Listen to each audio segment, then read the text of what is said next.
Okay, good morning everyone. For today's video, banik ko nyo kung ato bahaton karon. For today's video, di ay of course naglibog ko sa akong kwarto kasi ngano dito ko ka street ug taman sa akong tiil mo nang ma-stipnik ko. And of course for today's video nakanunam ako guys nga mag-ahong gab sa nalaman pod. Ahong pun nagatong lingkuran nga gamay guys. Akong gibutag tiil kay atong sumpayan agto ang katre kay di man ta maigi na pud mag-selfie guys kay nga atong bahaton always kay ngano agato ang liog ma-stiffnik man nangita ko paagi jud guys nga atong sumpayan nga ato ang katre for today's video. And of course ag tiil sa lingkuran ang gibutan ang isudsukod na ning kamot ang bayot buang. And of course naning kamot din dapat guys para mabalance ang ato ang katre ug galing kuanan para jud siya mapunto jud ang tama. Mura siya gugma guys para mapunto ang atong mahigugma ni ja. Achala. So karong adlaw imbis volleyball player ta of course atong magamit ang atong skills nga lain-laing skills like panday o di ba? Sa tinuod lang guys kami mga kaliwat panday jud mi kay ang papapanday man sa una man namatay sa taga ngano ang iyang pagkaon akalimtan na kasi panday. Ay dapat na gamit atong pagkamacho, nagamit atong pagkalaki of course. Atong gamit no atong pagkalaki kay ako mataglawas. Charlat.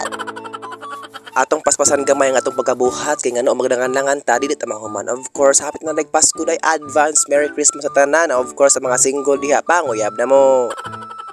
Anin dapit hapit ta mahuman guys kay awa ang videohan. Of course nakita ko paagi guys kung asa ibutang ato ang cellphone kay man ta stand kay atong stand sa una gigiwa mas atong sister. Of course nakita tag paagi nakita tag discard kay para atong cellphone mabutang og paagi. Anin dapit guys naglibog ko ngon mo kirig-kirig og cellphone of course connected man di ay nga ato ang cellphone sa ato ang panday for today's video. Kaning kahoya guys akong gituyo nang gibutang sa ako ang uhan dapit para siya mababawa atong uhan para dita ma-stiffneck. Unja kay murag bunang kamalisod man ta murag bunang jud ko nagkadimao ba murag bunang jud mao jud ay kanang murag sayop na ba murag di na jud magsilbi kay murag something wrong na jud din napita. Kay palumang panday man ka mao ang lansang ni lubong nahibilin. So unsa atong paagi naliki bitaw kapaway-kawayan da tuara. Ako nag-awhag sa mga batang ayo jud mo palumang og panday udi mo kong panday ayo mo panundog nako. Kay ako nakaseminar man pero nakalimtan na nako ang akong skills about sa ato ang pagpanday-panday. So karon kay nalukat man ang lansang abay tani lukat di ay dagig pahigda di ay kay nalukat. Pagkaman ana ay of course ato na ibutang ato na isukod ang ato ang of course ato ang sumpay for today's video kung sakto ba. Of course kung baan ko napita pagkuan bogs to ara ang gamaya unsa na to pagkuan pagbalance nga ang pututa man kay of course nasayop di ay pugko. So unsa na to paagi guys nga mabalance to nga to ang pagmurag unlan kintahay kani akong gibuhat guys is unlanan jud nako ani napita akong okay lami mas lami mo jud parag feeling nako guys mas nindot jud ang uhan dapit sa portahan kay kung ing anak magatong buhaton ko ang uhan nga mahimong tiil ang tiil maimong